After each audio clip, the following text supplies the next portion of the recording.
Welcome back guys. आज हम explain कर रहे हैं कॉन्जरिंग 3 मूवी। अगर आपने अभी तक मेरे चैनल को सब्सक्राइब नहीं किया तो प्लीज़ मेरे चैनल को जाके चेकआउट करें और सब्सक्राइब करें। तो चलते हैं मेन स्टोरी लाइन की तरफ। मूवी की स्टार्टिंग में हमें 1981 का समय दिखाया जाता है, जहां हम एड और लॉरेन को देखते हैं जो कि गैजल फैमिली के साथ मिलकर प्रे कर रहे होते हैं एक 8 साल के बच्चे डेविड के लिए।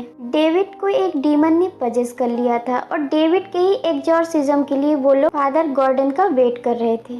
डेविड को सुलाने के लिए उसके रूम में छोड़ दिया जाता है, जिसके कुछ ही देर बाद फादर गॉर्डन भी वहां पहुंच जाते हैं। डेविड अपने रूम में सो रहा होता है, तभी उसके दरवाजे पर कोई जोर जोर से नॉक करने लगता है, जिससे डेविड डर जाता है और वो जाकर बाथटब में छुप जाता है। तभी उसके बाथटब के ऊपर से उसे किसी का हाथ दिखाई देने लगता है और अचानक से उसके बाथटब में बहुत सारा खून भरने लग जाता है, जिससे डेविड चिल्लाने लगता है और हम समझ सकते हैं कि डेविड अब डीमन के द्वारा पजेस हो चुका है।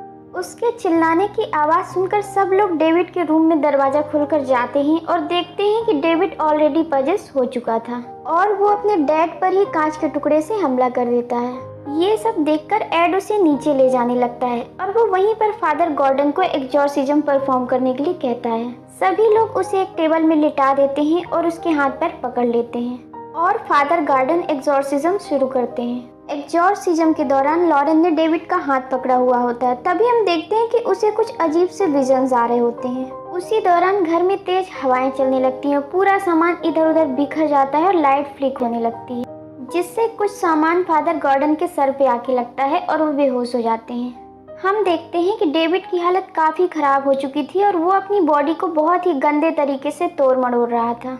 उसे ऐसा करता देख उसकी बहन डेवी बहुत चिल्लाती है और उसे रुकने के लिए कहती है। इन सब के बीच डेविड छूट जाता है, वो उठ के खड़ा हो जाता है और वो एड के चेस्ट में एक जोरदार पंच मारता है। वो उससे कहता है कि वो उसके दिल की धड़कन रोक देगा। उसे ऐसा करता देख के डेवी का जो बॉयफ्रेंड होता है आर्ने, उसे बहुत दया आ जाती है डेविड के ऊपर। तो वो उसके पास जाता है और उसकी आंखों में आंख डाल के कहता है कि तुम उस बच्चे को छोड़ दो, तुम मेरी बॉडी में आ सकते हो। ये सुनकर हम देखते हैं कि डेविड का पोजीशन खत्म होने लगता है और आर्मी में वो डीवनम आ चुका था। हम देखते हैं कि इस इंसिडेंट के बाद सबकी लाइफ नॉर्मल हो जाती है और एड को उस दिन डेविड ने जो अटैक किया था उसकी वजह से उसे मेजर हार्ट अटैक आया था, जिसकी वजह से वो हॉस्पिटल में एडमिट था। एक दिन जब आर्मी डेविड के घर में होता है तो वो देखता है कि सीरियल्स का एक बॉक्स अपने आप ही नीचे गिर गया था। बाद में वो देखता है कि उसमें एक चूहा था जो कि दीवार में बने होल में चला जाता है। जैसे ही उस होल में देखकर आर्मी पीछे मुड़ता है तो एक औरत आकर उसका मुंह पकड़ लेती है और अचानक ही वो वहां से गायब हो जाती है, जिसे देखकर आर्ने बहुत डर जाता है। अब नेक्स्ट डे हम देखते हैं कि आर्ने अपना काम कर रहा होता है तो उसे अजीब सा फील हो रहा होता है, जिसके बाद वो खिड़की में उसी लेडी की झलक देखता है और वो फिर अपने काम से घर वापस आ जाता है, जहां उसका लैंडलॉर्ड बहुत लाउड म्यूजिक प्ले करता है और उसे अपने साथ ड्रिंक करने के लिए कहता है। जहां दूसरी तरफ अब एड को भी होश आ चुका था और वो लॉरेन को बताता है कि उस डीमन ने अब आर्ने को पजेस कर लिया है।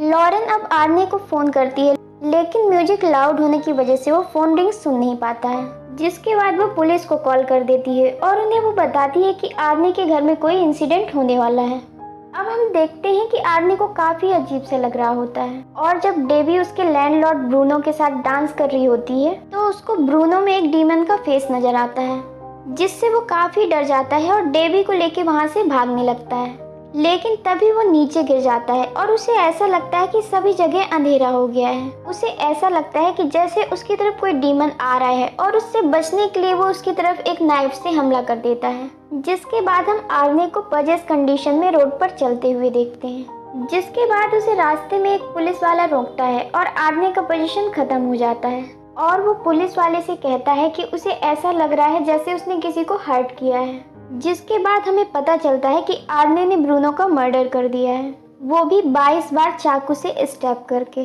जिसके बाद एड और लॉरेन पुलिस स्टेशन में बैठकर उससे बाइबल रीड करवाते हैं, जिसे वो कर पाता है, जिससे उन लोगों को ये लगता है कि वो पजेस नहीं है। जब उसे कोर्ट में पेश किया जाता है तो उसकी लॉयर जज को बताती है कि आर्ने ने मर्डर पोजीशन की हालत में किया है, जो कि असल में एड और लॉरेन ने ही लॉयर को इस बात के लिए कन्विंस किया था। फिर वो लॉयर एड एंड लॉरेन को बताती है कि अगर वो आर्ने का पोजीशन साबित नहीं कर पाई तो उसे मौत की सज़ा हो जाएगी।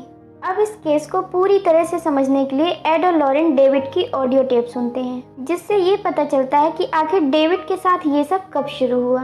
असल में ग्लेजल फैमिली आज से 5 महीने पहले उस घर में शिफ्ट हुई थी और पहले ही दिन जब डेविड अपने रूम में जाकर वाटर बेड पर खेल रहा होता है तो हम उस बेड में एक डीमन का फेस देखते हैं। उसके बाद जब डेविड उस बेड से उतर रहा होता है तभी बेड के अंदर से एक डीमन उसका हाथ पकड़ लेता है, जिसके बाद वो काफ़ी ज़्यादा डर जाता है। अब सीन प्रेजेंट में शिफ्ट होता है और हम देखते हैं कि लॉरेन ये पूरा इंसिडेंट फील कर पा रही है अपनी शक्तियों की वजह से।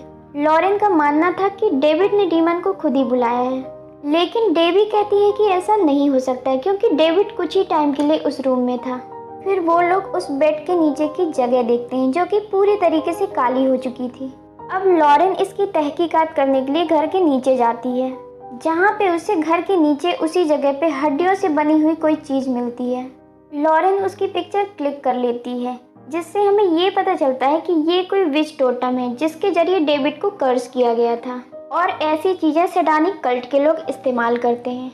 अब इस पिक्चर को सारे लोकल पुलिस स्टेशन में भेज दिया जाता है ताकि अगर इस बारे में किसी को भी थोड़ी सी इन्फॉर्मेशन हो तो वो उन्हें बता सके। इन पिक्चर को देखकर फादर गॉर्डन उन्हें फादर कैसमिन के पास जाने के लिए कहते हैं, जो कि एक रिटायर्ड प्रीस्ट हैं और वो इन चीज़ों के बारे में उन्हें बता सकते थे।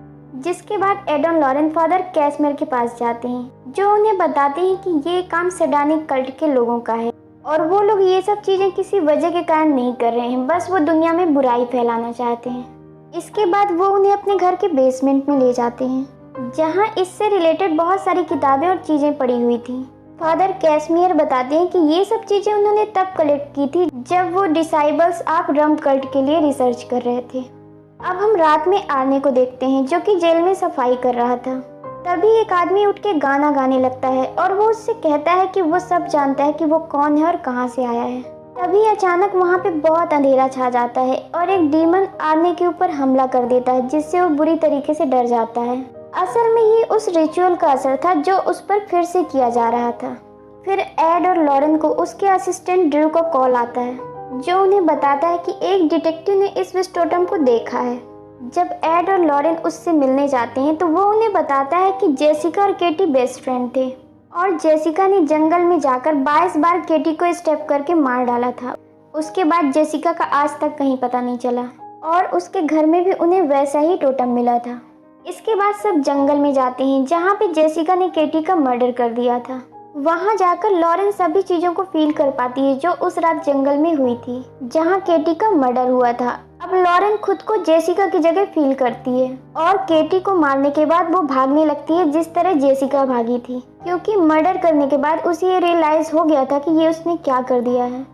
अब लॉरेन भागते भागते एक क्लिफ के एंड तक पहुंच जाती है और वो पानी में गिरने ही वाली होती है, तभी एड उसे रोक देता है। लेकिन तभी एक डीमन लॉरेन का पैर खींच लेता है और वो पानी में गिरने ही वाली होती है, पर एड उसे किसी तरीके से बचा लेता है, जिससे उन्हें पता चल जाता है कि जेसिका की बॉडी पानी में है और उस दिन उसकी भी मौत हो चुकी थी। अब जैसे ही एड और लॉरेन घर पहुंचते हैं तो उन्हें डेबी का कॉल आता है। वो उन्हें बताती है कि वो जो भी चीज़ है वो आदमी को खुद को मारने के लिए कह रही है, जिस पर एड उसे कहता है कि वो चैपलिन में फादर न्यूमैन से मदद मांगे और उससे कहता है कि आर्ने को 24 आवर्स सुसाइड वॉच में रखा जाए। इसके बाद फादर न्यूमैन आर्ने को हॉली वाटर की बोतल देता है और उससे कहता है कि गॉड हर किसी को एक बार खुद को बचाने का मौका जरूर देता है। इन सब के बाद लॉरेन एड से कहती है कि एग्जॉर्सिज्म वाले दिन जब उसने डेविड का हाथ पकड़ा था तो उसने कुछ विजन्स देखे थे, जिससे वो उस पर्सन से कनेक्ट कर सकता है जिसने ये सब किया है। इसके बाद वो लोग फिनरल रूम में जाते हैं जहाँ जेसिका की बॉडी रखी हुई थी और जेसिका की बॉडी के जरिए लॉरेन उस इल्यूजन को फिर से फील करना चाहती थी ताकि वो उन सब चीज़ों को रोक पाए और उन्हें ये पता चल जाए कि आखिर ये सब कर कौन रहा है। जब लॉरेन जेसिका का हाथ पकड़ती है तो उसे ऐसा लगता है कि वो खुद उस इंसान की जगह पर है जो ये सब करवा रहा है और लॉरेन उस जगह को फील कर पाती है। वो देखती है कि फिर से वही रिचुअल करवाया जा रहा था और उसी वजह से आर्ने, जो कि होली वाटर की सर्कल में बैठा हुआ था, वो उसी बॉटल को तोड़कर अपना हाथ काट लेता है और ये सब उससे वही लेडी करवा रही थी जो इन सब चीज़ों के पीछे है। पर वक्त रहते ही लॉरेन उसे रोक देती है, जिससे आर्ने को ज़्यादा चोट नहीं आती है और लॉरेन कहती है कि ये कनेक्शन दोनों तरफ से काम करता है और इस वजह से वो औरत भी लॉरेन को देख सकती थी।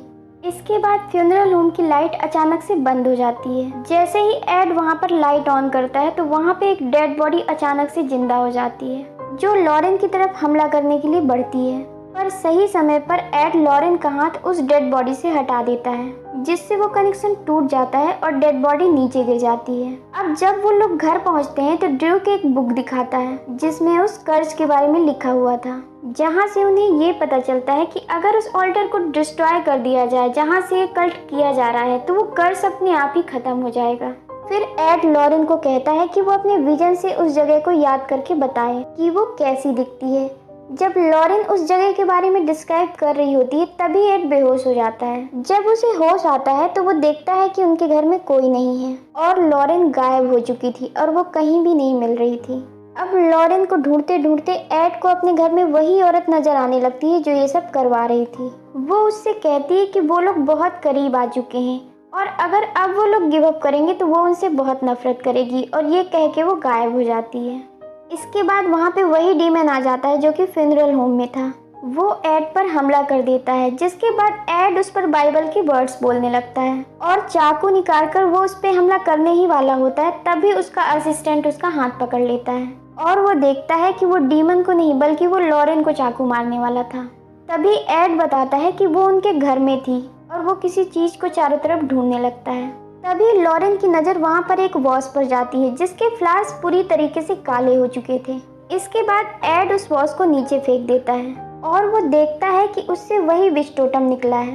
इसका मतलब अगला विक्टिम एड है। अब नेक्स्ट मॉर्निंग लॉरेन फादर कैसमियर के घर के लिए निकल जाती है क्योंकि उसे उस बुक में से एक पार्ट को ट्रांसलेट कराना था।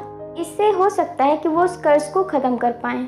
इस दौरान एड और ड्रूक घर पर ही रुकते हैं और उस कनेक्शन को सॉल्व करने की कोशिश करते हैं, जहां से उन्हें पता चलता है कि जेसिका उनके शहर में ही पढ़ी थी और शायद यहीं से ही उस पर वो कर्ज लगा था। वहीं दूसरी तरफ डेवी फादर न्यूमैन के साथ आर्ने के पास होती है। एड उस कनेक्शन को सॉल्व कर लेता है। अब रात तक लॉरेन भी फादर कैसमियर के घर पहुँच जाती है और उससे उस बुक के पार्ट को ट्रांसलेट करने के लिए कहती है।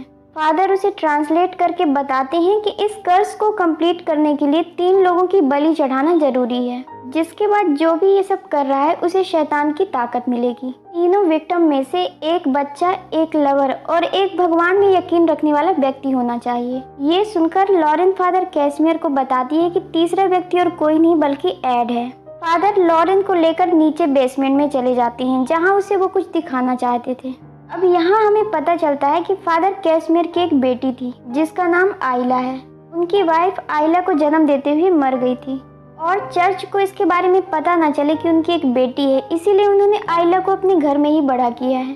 फादर कैसमियर को देखकर आइला कल्ट से ऑब्सेस्ड हो गई और खुद ही कल्ट का एक पार्ट बन गई, जिसके बाद फादर कैसमियर लॉरेन को बेसमेंट के अंदर भेज देते हैं, जहाँ पर वो ऑल्टर था जिस पर ये कल्ट किए जा रहे थे और उसे डिस्ट्रॉय करके इस कर्ज को खत्म किया जा सकता था। अब फादर कैसमियर के घर पर आइला आ जाती है, जिसे देखकर फादर प्रे करने लगते हैं, पर आइला उनका गला काटकर उन्हें ही मार डालती है और फिर लॉरेन के पीछे टनल में चली जाती है। टनल में लॉरेन अल्टर को गिराने की कोशिश करती है पर वो ऐसा नहीं कर पाती। उसी दौरान वहाँ पर आइला आ जाती है और वो चाकू से लॉरेन को गिराकर उसे मारने की कोशिश करने लगती है और उसे उसकी आंखों में देखने के लिए कहती है, लेकिन लॉरेन किसी तरह उसे वहां पर पत्थर से मारकर वहां से भागने लगती है। इसी दौरान एड भी उस टनल में पहुंच जाता है, जिसके बाद आइला उसकी आंखों में कुछ फूंक देती है, जिसके बाद वो पजेस हो जाता है। अब आइला ऑल्टर पर जाकर फिर से रिचुअल शुरू कर देती है, जिससे आर्ने पजेस होने लगता है। आर्ने इतने जोर से चिल्लाता है कि वहाँ के सारे शीशे टूट जाते हैं। वहीं हम एड को देखते हैं जो कि पजेस कंडीशन में ही लॉरेन पर हमला करने लगता है और सभी चीजों को तोड़ने लगता है।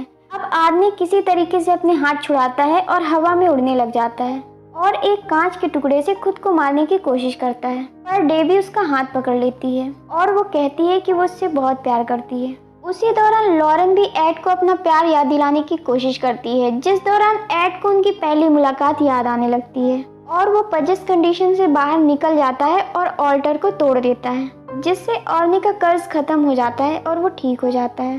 तभी एड और लॉरेन के सामने आइला आती है, जिसके पूरे शरीर की हड्डियां बुरी तरीके से टूटने लगती हैं, क्योंकि एड ने उस ऑल्टर को तोड़कर उसका कर्ज खत्म कर दिया था और क्योंकि उसने डीमन से सोल का वादा किया था और जो उसे पूरा नहीं कर पाई, इसीलिए बदले में डीमन उसका सोल उससे ले जाता है। जिसके बाद एड और लॉरेन वहाँ से बाहर निकल जाते हैं। अब एड की तबीयत खराब होने लगती है क्योंकि वो अपनी दवाई घर पर ही भूल गया था। पर तभी लॉरेन लॉकेट में से उसकी दवाई निकालकर उसे देती है और मूवी यहीं पे एंड हो जाती है। अब मूवी के एंडिंग सीन में हम एक नोट देखते हैं जिसमें लिखा हुआ था कि आर्ने को इस जुर्म के लिए 5 साल की सजा हुई। उसने जेल में ही डेबी से शादी की और वो लोग अभी तक एक दूसरे के साथ हैं। जिसके बाद ये मूवी यहीं पे एंड हो जाती है। गाइस, अगर आपको मेरा एक्सप्लेनेशन पसंद आता हो, आप मेरे चैनल को सब्सक्राइब करें, लाइक करें, अपने दोस्तों ग्रुप के साथ शेयर करें। Bye bye.